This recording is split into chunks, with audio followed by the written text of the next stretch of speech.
페이지 252페이지 전기설비 쪽 보도록 하겠습니다. 전기설비. 자, 전기설비는 한 3문제 플러스 마이너스 1문제가 아마 나올 것 같습니다. 자, 공조 및 냉동이 안 나오면 전기 쪽 문제가 3문제 전후가 나오겠습니다. 이렇게 보시면 됩니다. 그럼 공조 냉동에서 나오면 2문제 전후라고 보시면 되겠고, 그렇게 접근하시면 됩니다. 자, 그러면 먼저 1번에 다음 전기설비의 구분 중 저압에 해당되는 거, 뭐 이렇게 출제는 안 됐고 교류만 저압을 찾는 600V지만 나왔습니다. 이렇게는 나오지 않았고요. 그래서 앞으로 준비는 이겁니다. 그러면 지문을 쓸 겁니다. 종합 문제의 지문을 쓸 건데, 그러면 고압을 기준으로 해서 알아두면 돼. 고압이 있고 저압 개념이 있고, 그 다음에 특별 고압이 있었습니다. 특별 고압. 그러면 자, 여기에 따라서 직류하고 교류 전류가 그 압력이 달라졌습니다. 볼테지가 다르죠. 직류하고 교류하고. 직류는, 자, 그러면 이게 고압이 몇 볼테지? 750볼테지 초과해서 7000볼테지 이하까지가 고압입니다. 그러면 교류는 600볼테지 초과부터입니다. 그래서 7000볼테지 이하. 그러면 이건 동일해요. 상한선은. 그렇기 때문에 나중에 특별고압은 둘 다 동일하게 얼마가 된다? 7000볼테지 초과가 되는 거예요. 특별고압은 직류나 교류가 같습니다. 그리고 저압은 여기 초과니까 뭐다? 이하. 750볼테지 이하, 교류는 600볼테지 이하가 되는 겁니다. 그래서 시험은 요것만 가지고 낸 거예요.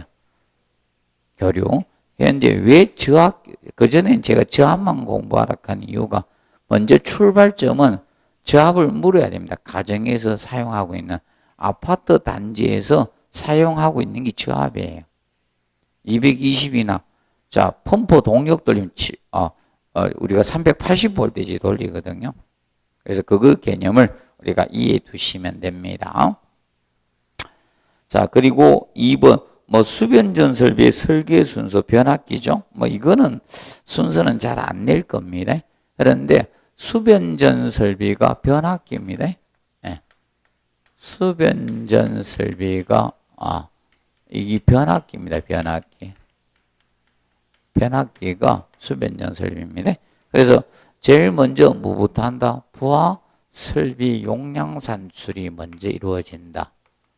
부하 설비의 용량 산출이 먼저 이루어지셔야 됩니다. 부하 설비 용량 산출을 가장 먼저 합니다. 용량 산출을 먼저 하게 되는데, 그럼 부하 설비 용량 산출은 그래서 부하 밀도 곱하기 연면적을 해서 구하시면 됩니다. 연면적을 곱해서 구합니다. 그러면 이 부하 설비 용량만큼 변압기 용량을 하면 너무 변압기 용량이 커져요. 쓸데없이 큰 거예요. 그래서 여러분들 간혹가다 이거죠. 운동하려고, 운동도 오래 못할 사람이 어떻게 됩니까? 연회원 끊어놓은 거 있죠? 어떤 사람 평생으로 끊어놓잖아. 그리고 어떤 사람이 이거죠. 운동하려고 끊어놨는데 6개월이나 1년 끊어놨는데 가보니까 어떻게 됩니까? 다음 주에 가니까 문을 닫았어? 이런 사람도 있죠? 자, 그래서 부하설비 용량 산출 이렇게 하면 됩니다. 그리고 이제 여기에다가 부하설비에다가 수용률이나 부등률, 부하율을 고려를 해서 이런 것을 고려해서 최대 수용 전력 등을 구해야 돼요. 그래서 그 다음에 최대 수용 전력을 구합니다.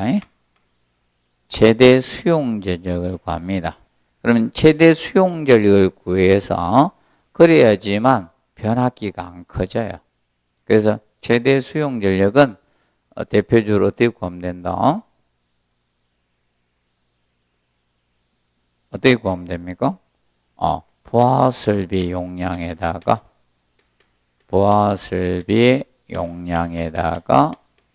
자, 바로 이거죠. 곱하기 수용률을 곱해서 구하시면 돼요. 수용률을 곱해서 구하시면 됩니다. 자, 정리해 놓으시고, 그래서 이제, 그 측면 기억을 해 놓으시고요. 그 다음에, 그래서, 그리고 나서 바로 이제 변압기 용량, 수변전 설비 용량 결정하는 거예요.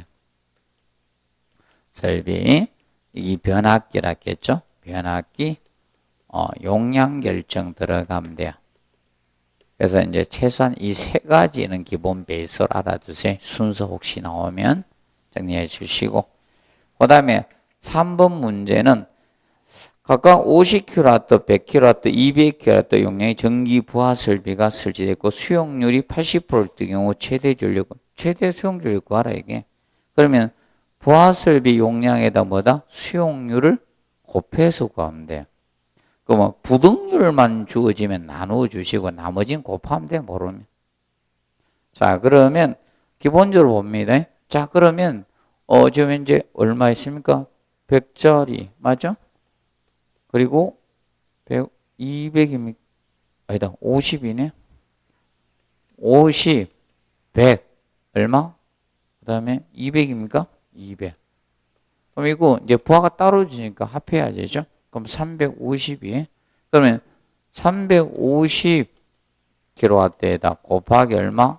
수용률이 몇 프로? 80%. 0.8 곱하면 돼요. 그럼 280kW. 이렇게 대주면 돼요. 그리고 그래서 그 4번에 최대 수용 전력 구하는 것은 부하설비용량에다 수용률 곱해 주시면 됩니다. 그래서 그 밑에 수용률 시가 알아두세요. 수용률은 최대 수용 전력이 분자고 분모에 뭐다? 부하설비 용량 100분율 한 거예요. 자, 그 옆에다 공간이죠. 그 4번 문제 공간 옆에다가 부하율 해놓으시고, 자, 부하율은 다 해줘야지. 한 군데만 해주면 난리나, 이거. 그래서, 될 수 있으면 기억력을 살려서 다. 자, 이겁니다. 분모가 최대 수용 전력이에요. 분모가 최대 수용 전력이고, 자, 여기가 평균 수용 전력이 분모예요. 이걸 100분율한 게 부하율이에요. 이게 부하율입니다. 평균. 자, 그러면 평균은 얼마나 쓰는가? 그럼 평균 수용률 얘가 앞으로 나가면 평균 수용 전력을 구하세요. 그러면 최대 수용 전력에다가 뭐를 곱하면 된다? 부하율을 곱하면 되는 거죠.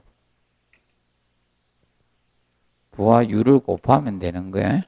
부하율을. 자, 그래서 자, 힌트.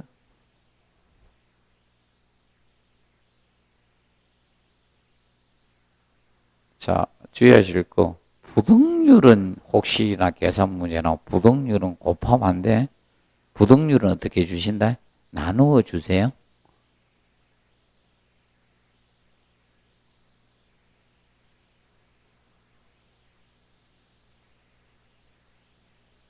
얼마나, 여러분들 최대가는 잘 걸립니까? 잘 안 걸립니까? 최대는. 최대는 거의 안 걸리죠.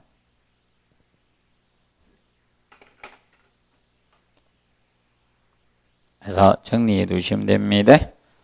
자, 그리고 5번에 보시면, 자, 전선의 배선 방식 중, 자, 평행시계에 대한 설명으로 옳은 거. 자, 이제, 이거는 공부 좀 해 놓으십시오. 무슨 율은? 부하율. 공부해 놓으십시오. 자, 그리고 그 5번에 보시면, 자, 전선의 배선 방식 중 평행식에 대한 설명으로 옳은 것 해놨습니다. 1번에 설비비가 저렴한 평행식은 뭘 평행식이라 했겠습니까? 자, 배전반에서 간선을 각 분전마다 하나씩 다 따주는 거죠. 그러니까 시설비는 싸다 비싸다? 비쌉니다. 배선 많이 소요된다 했겠죠? 그리고 특히 규모가 커진 배선에 혼잡 우려가 있는 게 평행식이에요. 그리고 2번 배선 자체의 소요가 적은 게 아니고 많이 들죠. 적은 것은 뭐다? 나뭇가지 방식이죠. 그래서 1번, 2번은 나뭇가지 방식의 특징이죠. 나뭇가지식. 그리고 3번은 사고의 영향이 최소화될 수 있다 했죠. 자, 그런데 나뭇가지 방식은 하나의 간선에 여러 개의 분전반이 있기 때문에 사고의 범위가 넓다 했죠. 사고의 범위가 넓은 것은 나뭇가지식이고 사고의 범위를 최소화시킬 수 있는 게 뭐다? 평행식의 특징이다. 그리고 3번은 맞고 그 다음에 4번 전압이 안정되나 부하의 증가에 적용할 수 없다. 자, 이거죠.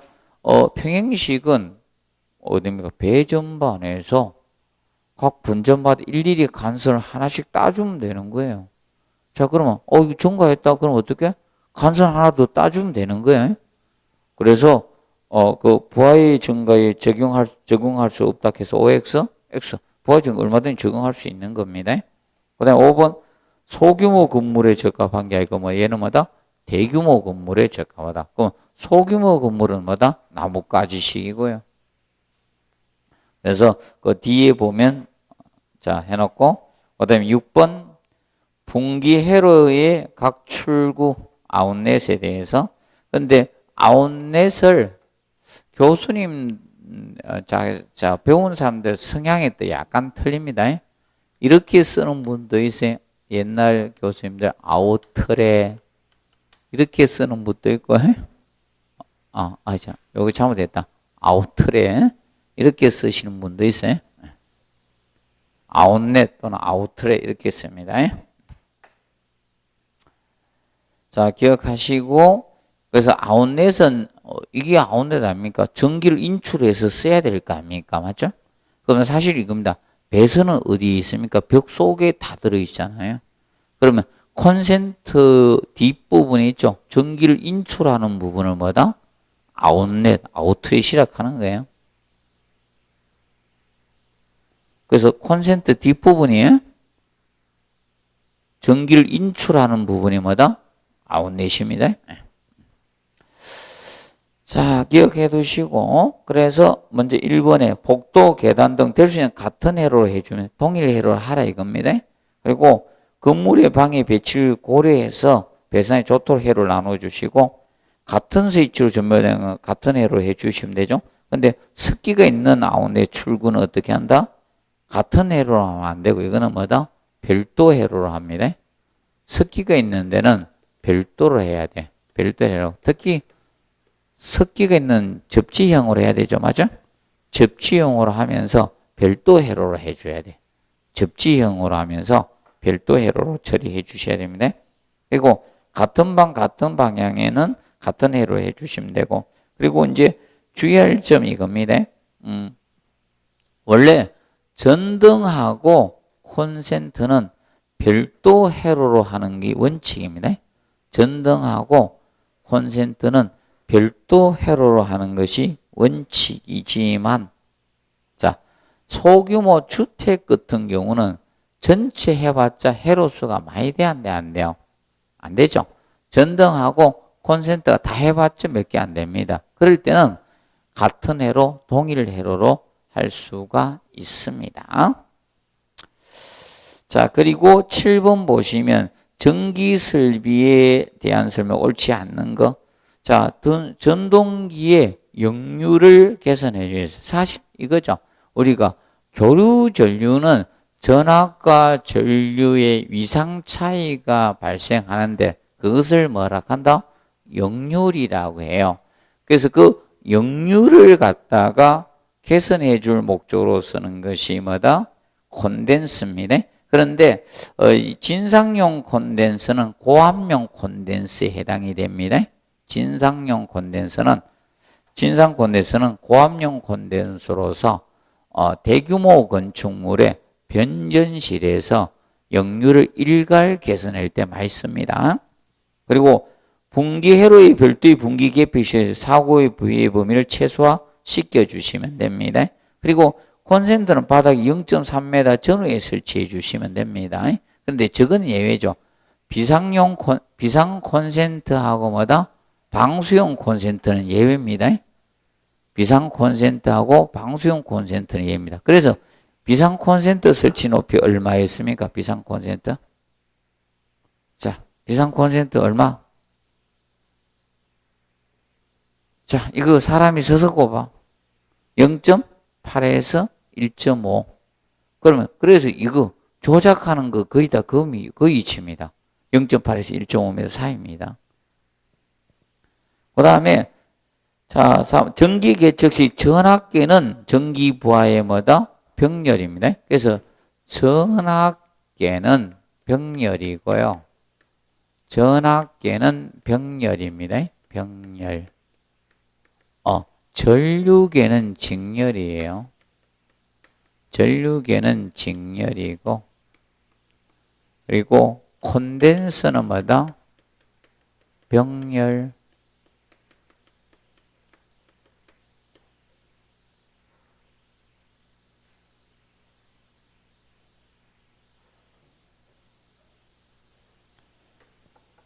좀 주의해 주시기 바랍니다. 자, 그래서 이제 그 5번에 보면 습기가 있는 장소의 콘센트는 접지형으로 하고 일반 콘에 별도 회로로 구성해야 됩니다. 그 다음에 8번 다음 중 개폐기 또는 차단기 중 무브와 회로 분리로만 개폐할 수 있는 것은 단로기, 단로 스위치라고 돼. 단로기가 됩니다. 그래서 단로기는 보통 수리나 점검하기 위해서 사람이 인위적으로 내려놓는 겁니다. 그래서 보면 요새 공사하는 사람들 보면 저기 있죠. PVC 파이프 들고 다니면서 앞에 이렇게 갈고리 있잖아요. 딱 넣어 딱 당기는 겁니다. 그것이 단로기가 됩니다. 단로기. 자, 그리고 넘겨서 9번 문제 보시면 자, 다음 중 예비 전원 설비는 올해 통과하세요. 자, 왜 그런가 하면 예비 전원이 가만히 보니까 분야마다 다 틀려. 그래, 애매해. 이게 내기가. 그래서 왜 그런가 하면요. 분야마다 다 틀립니다. 지금 우리 시방서상은 1시간 잡고 있고요. 다 틀립니다. 그리고 뭔가 하면 여러분들 소방 분야도 틀리고, 그리고 또 이겁니다. 비상용 엘리베이터 설치하죠. 비상용 엘리베이터 설치하면 또 2시간이에요. 조건에 따라서 예비전은 다양합니다. 그리고 병원은 또 틀려집니다. 자, 병원 여러분 생각해보세요. 병원에 수술하고 있는데 빨리 병원에는 어떻게 돼야 됩니까? 병원에는 병원에 수술하는데 늦게 끊치면 되겠어요? 안 되겠어요? 그래서 조건마다 다 틀려집니다. 예비전이. 그래서 안 내고 있어. 내가 궁금해서 이번에 각 법령을 다 조사해 보니까요. 다 틀려. 그럼 태클 걸기 쫙 알맞은 거예요. 소송 걸기에. 맞죠?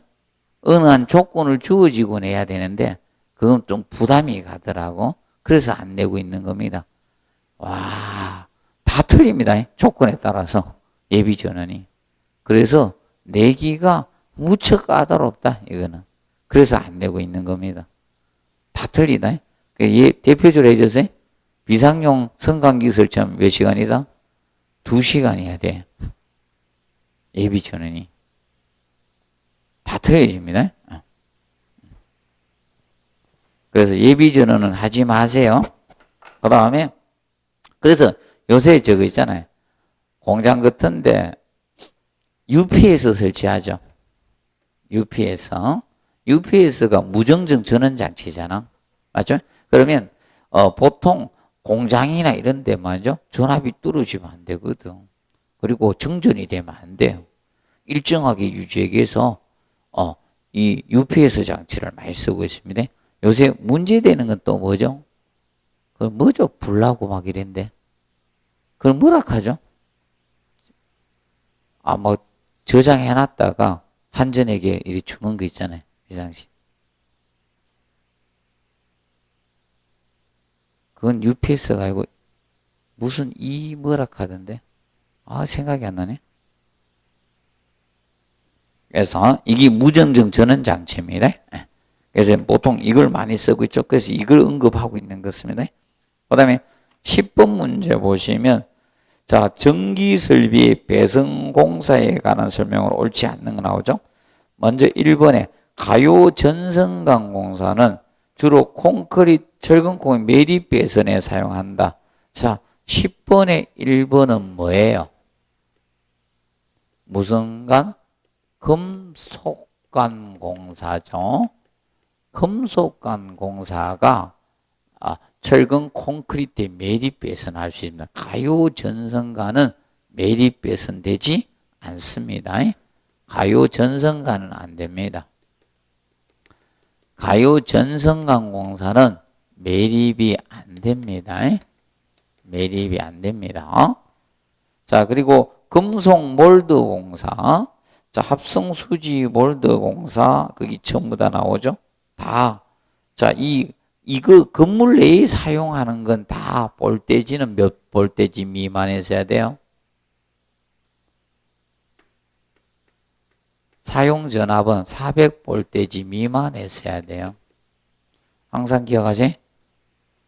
자, 이거 배선 공사할 때 항상 기본 몇 볼테지 미만? 400볼테지 미만이어야 돼요. 400볼테지 미만이어야 됩니다.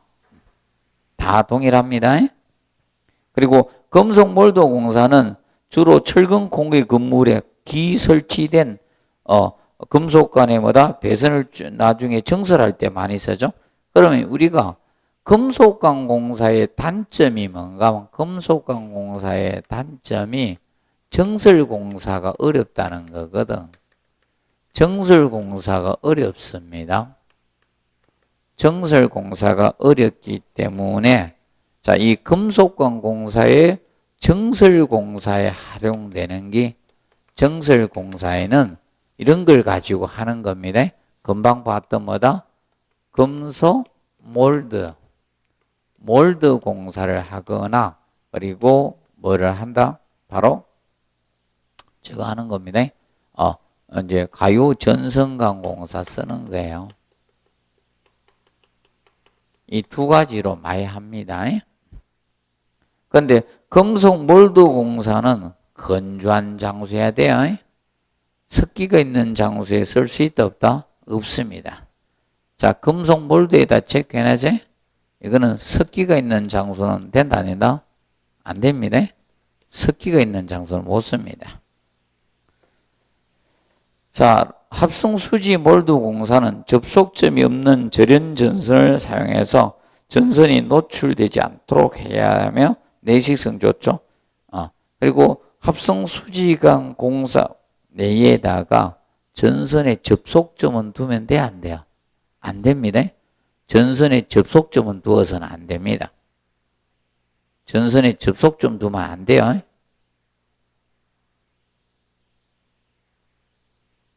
안 써드린다고 계속 안 쓰시네. 몇 번 계속 이야기하고 있는데요.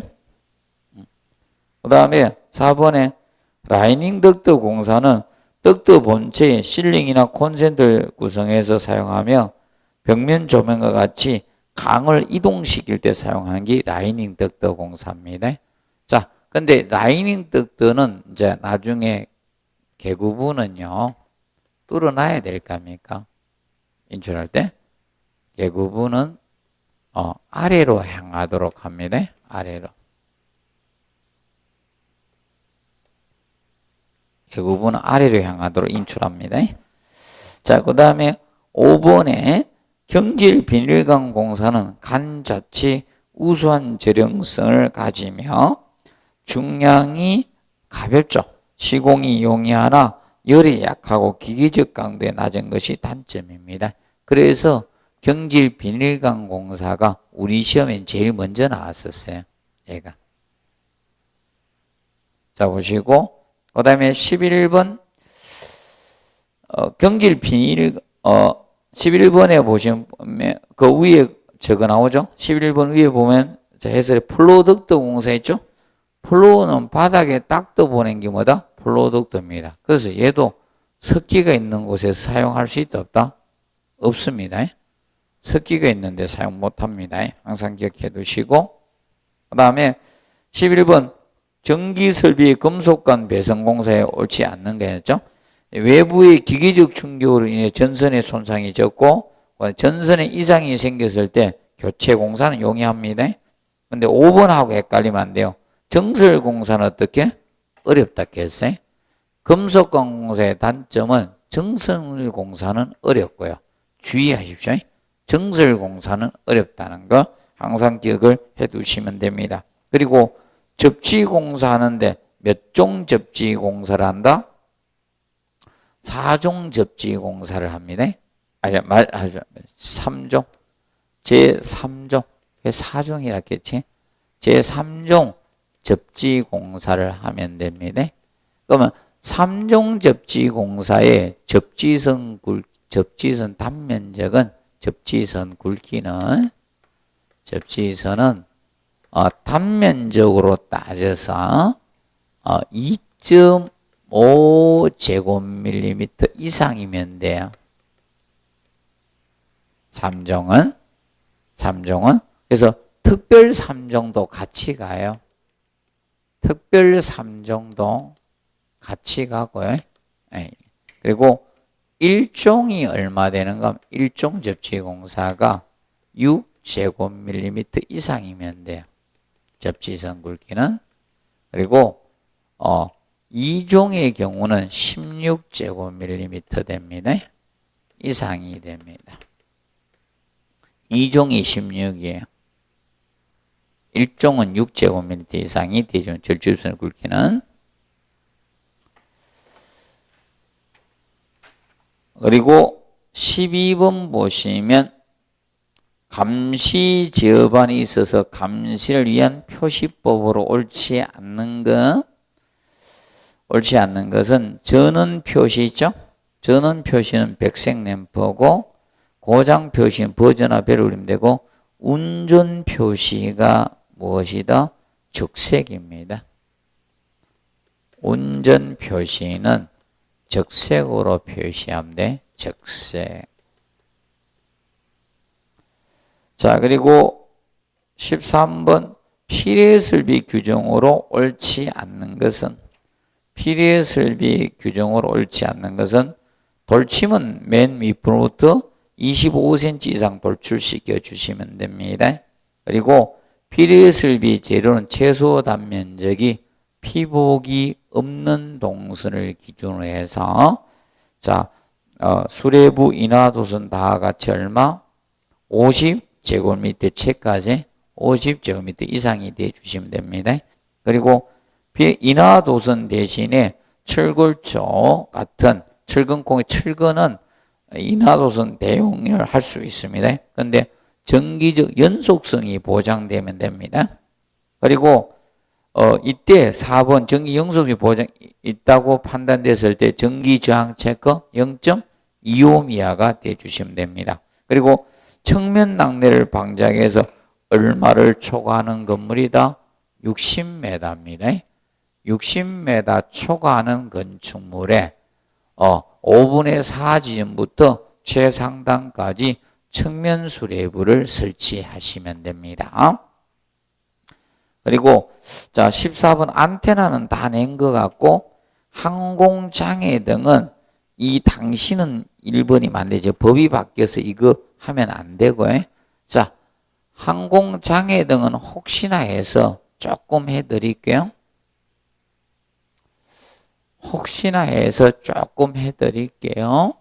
항공장애 등은 항공장애 등은 저강도가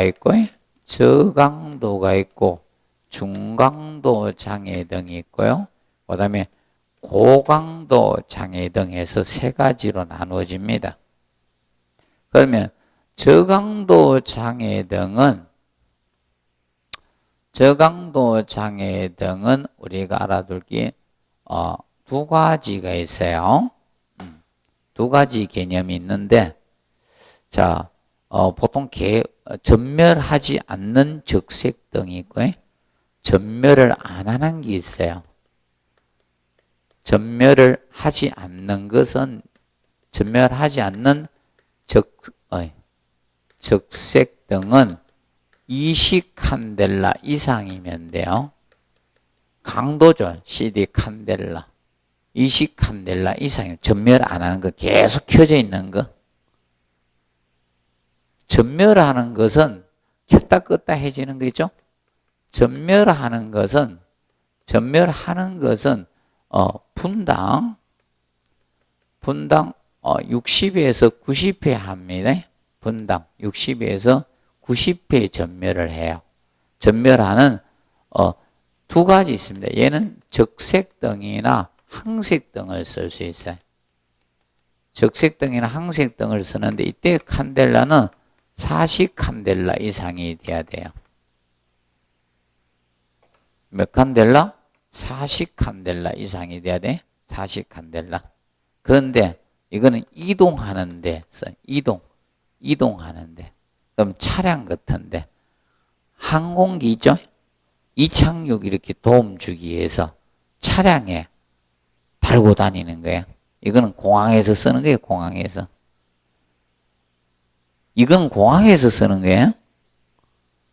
이건 건물에 막 돌아다니면서 하는 게 아니고 이거는 공항에서 쓰는 거예요. 자, 그 다음에 중강도 장애 등은 이거는 전멸을 하는 거예요. 이거는 전멸을 하는데 이거는 분당 20회에서 60회 사이로 하는 겁니다. 전멸을 이렇게 하는데 이거는 자, 기억하실 게 이 적색등입니다. 적색등인데 이거는 얼마 돼야 되는가 하면 이겁니다. 2000칸델라 이상입니다. 강도가 높아요. 2000칸델라 이상 됩니다. 그리고 고강도 장애등 있죠. 고강도 장애등은 이제 빛을 발해야 됩니다. 성강하는 백색등입니다. 얘는 백색등으로 한 겁니다. 백색등. 근데 이거는 저겁니다. 이거는 배경 밝기에 따라서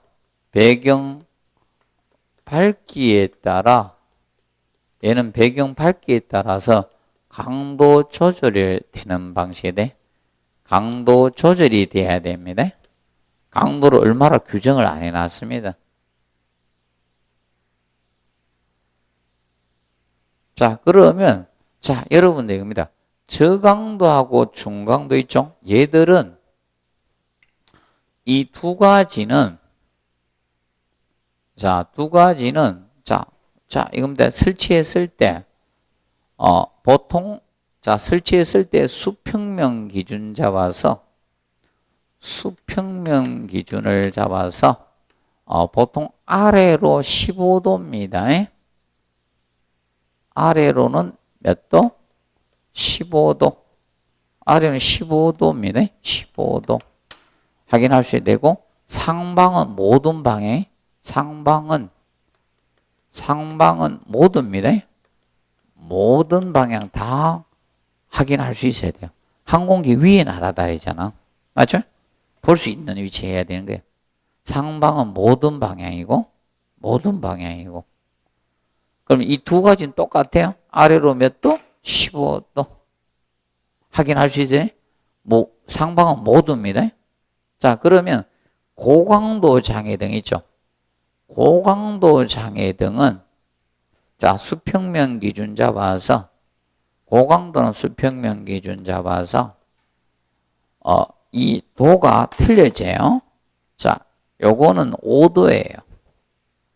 고강도 장애등은 몇 도? 5도에서 확인하세요. 5도고, 상방은 모든 방향에 다 확인해야 돼. 상방 방향은 모든 방향에서 다 확인할 수 있대. 모든 방향. 그러면 각도가 틀려집니다. 중강도하고 저강도는 15도. 합으로 수평면 아래로 15도. 그 다음에 고강도는 몇 도? 5도입니다.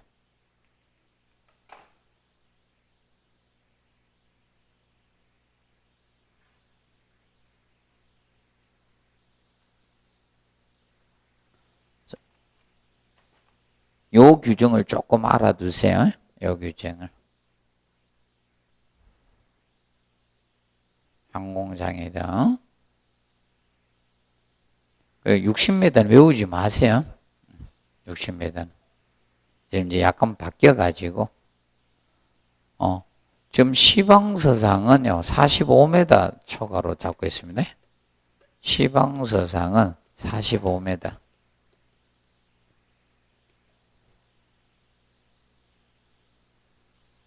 항공장애 등은 45m로. 그래서 이제 건물이 좀 낮아도 최근에 설치하는 방향으로 갑니다. 안전을 위해서. 자, 그리고 16번. 실내 면적이 100제곱미터인 건물에 40W의 형광등 10개를 설치했다. 평균 조도는 얼마인가? 강속은 2000루멘, 조명률은 60%, 감각 보상률은 1.5라 해놨네. 그러면 조도는 이거였죠? 조도는 강속하고는 비례했죠? 조명의 개수하고 비례 관계였네. 그리고 조명률하고 비례라 했죠. 자, 그런데 면적하고는 반비례죠. 면적하고 감각 보상률은 같이 다닌다 했죠. 그런데 만약에 감각 보상률의 역수가 뭐다? 유지율, 보수율이라 했잖아. 그럼 유지율이 주어지면 위로 가야 돼. 자, 그래서 푸시면 됩니다. 자, 그러면 강속이 얼마 주셨습니까? 2000루멘. 개수가 몇 개? 10개. 조명률이 몇 퍼센트 주셨습니까? 60%, 0.6. 면적이 100. 그 다음에 감각 보상률 1.5. 150으로 나누면 되는 거예요. 그러면 86수가 나오는 거고.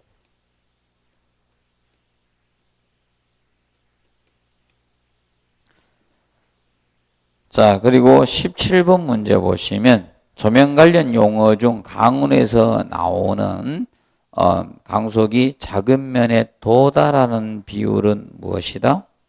조명률이죠. 조명률. 자, 그리고 거기 2번의 유지율 개념이 제가 그랬겠죠. 유지율하고 4번의 보수율은 같습니다. 보수율은 유지율하고 보수율은 같습니다. 유지율, 보수율은 감각 보상률의 역수입니다. 그러면 쉽게 이겁니다. 처음에 강원을 설치했는데 그때 바라는 강속하고 일정 기간이 지났을 때 얼마나 강속을 바라느냐? 그게 유지율입니다. 그러면 처음에 샀을 때 하고 한 5년 지나서도 유율이 좋다는 것은 좋은 등이라는 거죠. 맞죠? 자, 그리고 그 감각 보상률 그 밑에 해놨습니다. 알아두시고. 그래서 조명기구를 사용하는 도중에 강원의 능률 감소나 오염 손상 등으로 조도 저하가 되므로 강원에 교환할 때까지 필요한 조도를 유지할 수 있도록 여유를 두는 비율을 뭐다? 감각 보상률이야, 칭하야. 그래서 잘 기억해 놓으세요.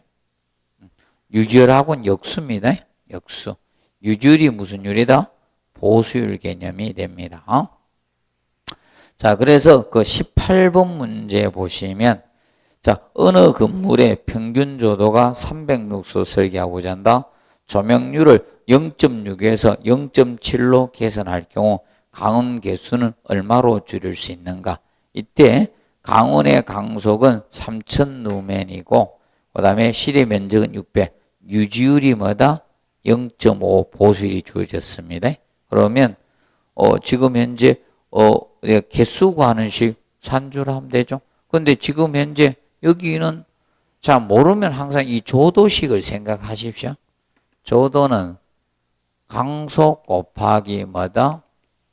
개수 곱하기 조명률. 도달률 줘야지 밝아지잖아요. 근데 유지율도 같이 가죠. 유지율이 클수록 비례관계, 조도는 밝아집니다. 유지율. 그리고 면적만 감각보상률 없잖아요. 면적만 반비례관계. 자, 그러면 여기에서 자 이겁니다. 개수 구하는 식 앞으로 빼면 되죠. 그럼 개수가 앞으로 나간다 이거예요. 개수가 나가면 자 같이 있던 애들은 어디로 온다? 분모로 오면 되죠. 강속 곱하기 조명률 곱하기 뭐다? 유지율. 그러면 위에 뭐가 간다? 조도 곱하기 면적. 계산하면 됩니다. 그러면 조명률 0.6일 때 계산을 하시고요. 조명률 0.6일 때 0.6일 때 개수 계산하시고 개수는 자 이거죠. 강속이 얼마? 3000. 조명률이 0.6일 때 하나 구하는 거고 유지율 0.5. 그리고 조도가 300 룩스. 면적이 얼마? 600. 그냥 주어진 건 아니고 약분하기 쉽게 주어진 겁니다. 일부러. 자 그러면 0 3개 띄면 되잖아. 그런데 얘가 0.5니까 위에가 2배 더 주면 되죠. 그럼 200이네. 200개. 자, 그런데 조명률 얼마일 때? 0.7일 때. 조명률 0.7일 때 하나 개수 계산하면 되겠죠. 자, 그러면 자, 이제 조명률 개수는 자, 똑같죠? 면적 300, 조도 곱하기 면적 600, 강속 3000에 조명률 뭐다? 0.7일 때. 자, 요거 하나 더 계산하는 겁니다. 자, 이렇게 계산하니까 몇 개? 소수점 혹시나 나오면 그냥 무조건 올려줘야 돼. 조명은 제발 또 반올림하고 이러시면 안 됩니다. 무조건 어떻게? 올려주시면. 그러면 172개가 나와요. 그럼 이걸 차액만큼 줄인 거예요. 맞죠? 그러면 몇 개? 28개를 줄일 수 있다는 거죠. 그럼 예를 들어서 이거죠. 등을 갖다 유지율 좋은 걸 조명률을 주어지고요. 하나로 주어지고 유지율이 다른 맞죠? 등을 했을 때 얼마나 줄일 수 있냐? 유지율이 좋은 맞죠? 보수율이 좋은 등을 써버리면 오래 가잖아요. 기억하시면 됩니다. 자, 그리고 19번 간접 조명 기구에 대한 설명으로 오죠. 간접 조명은 빛을 천장에 있는데 반사해서 조명하는 걸 무슨 조명? 간접 조명. 그래서 직사 눈부심이 없죠. 눈부심 결과적으로 뭐가 없다? 현이. 현이 현상이 적다는 거죠. 그리고 매우 넓은 면적이 강원을 역할해요. 천장면. 그리고 일반적으로 발산 강속 중 상향이 90에서 100%고 하향 비율이 0에서 10%밖에 안 되는 거예요. 그리고 천장의 벽면을 어두운 색으로 하면 돼? 안 돼요? 안 되죠. 밝은 색으로 해서 빛이 잘 반사되도록 하고 그 다음에 간접 조명 명심하세요. 간접 조명은 어디에 사용한다? 분위기 조명에 사용돼. 간접 조명은 분위기 조명에 사용합니다. 분위기 조명에 사용하고 그 다음에 간접 조명은 에너지 효율이 좋아요? 나빠요? 에너지 효율이 떨어지죠. 간접 조명 에너지 효율이 떨어져요. 결과적으로 조명률이 떨어지는 거예요. 도달률이. 조명률은 당연히 떨어지죠. 그리고 간접 조명 시설비 싸다 비싸다? 시설비가 비쌉니다. 간접조명 시설비 비쌉니다. 예. 그러면 고조도를 얻을 수는 있어요, 없어요? 없죠. 조도는 저조도. 저조도를 우리가 얻을 수 있는 게 간접조명입니다. 그 점을 같이 공부해 두시고, 그 다음에 강한 음영이 없죠. 강한 음영이 없다. 음영은 그림자. 음영이라는 것은 그림자. 자, 그 다음에 20번 보시면, 20번에 보시면, 자, 해놨어요. 건축과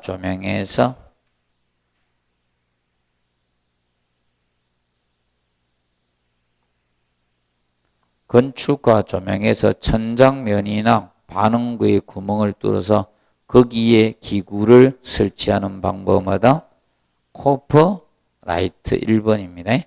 자, 2번 코버라이트는 무슨 조명? 간접조명이라고 했어요. 간접조명. 코버라이트는 무슨 조명? 간접조명에 해당이 됩니다. 간접조명이고, 그 다음에 3번의 코니스라이트는 벽면조명이죠. 벽면을 비추는 조명. 그럼 가림판을 이야기해서, 자, 이런 게 됩니다. 위에서 이렇게, 위에서 밑으로 비추는, 이게 무슨 조명? 간접조명. 자, 그리고 밸런스 라이트는 무엇이다? 밸런스는 상하, 벽면 조명인데 빛을 상하로 조절할 수 있다. 밸런스라고 했어요. 자, 이게 이렇게 됩니다. 코니스하고 밸런스의 차이점은 바로 이겁니다. 벽면을 비추는데,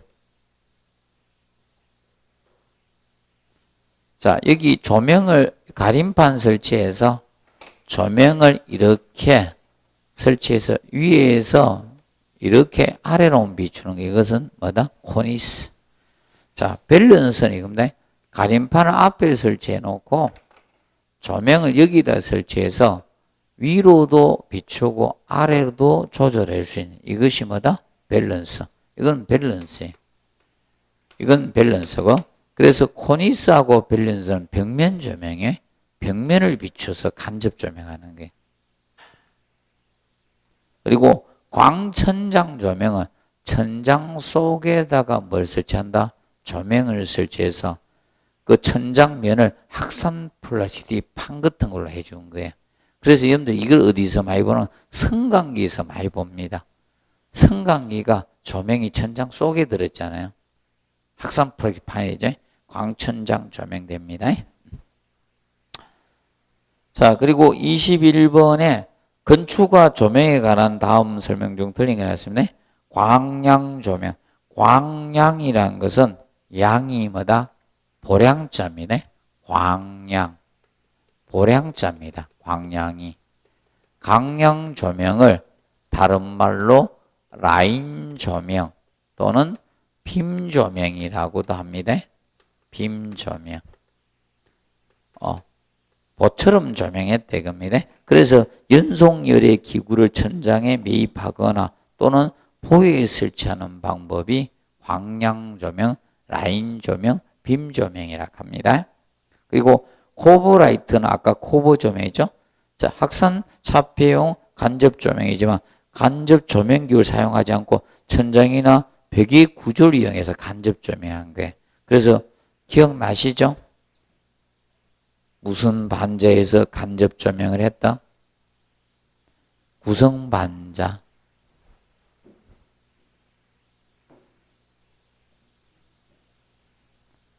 자, 이렇게 반자 높이를 다르게 한 경우죠. 반자 높이에 층을 둔 거예요. 이렇게 해서 반자 높이에 층을 둔 거예요. 이런 식으로 처리한 겁니다. 그러면 여기가 천장이 쑥 올라갔습니다. 그럼 조명을 어디에 설치한다? 여기에 설치하는 거예요. 조명 여기 설치 이렇게 은은하게 반사시켜서 조명하는 거예요. 이걸 무슨 반자? 구성 반자. 이 라이트가 무슨 라이트? 코버 라이트. 간접 조명이라 했어요. 간접 조명.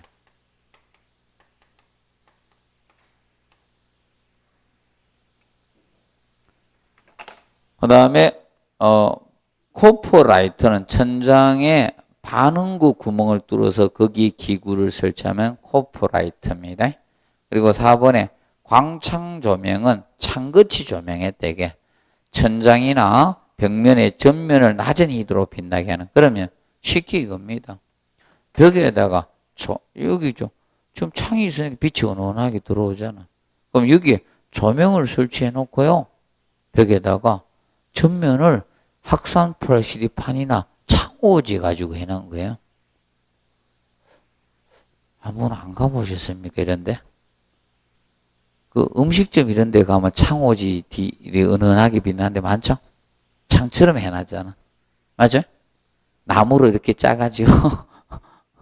그 꽤 많이 보셨을 건데, 음식점, 고급 음식점 가면. 그런데 둘 중에 한 놈이 틀려야 되죠? 그 강창 조명을 2개나 써놨잖아요. 그럼 둘 중에 한 놈이 틀려야지. 올해도 이거 3문제에서 4문제 나옵니다. 같은 단어 써가지고 내는 거. 제가 미리 이야기합니다. 올해는 3문제에서 4문제 사이.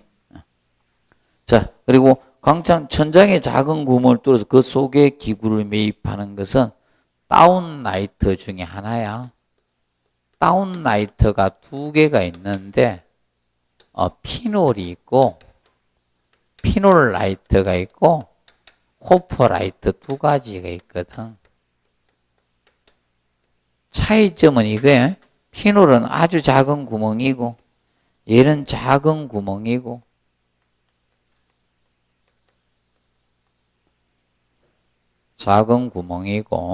그리고 코퍼라이트는 무엇이다? 이건 반응구 천장에 반응구 설치하는 거. 얘는 작은 구멍 설치하는 거고.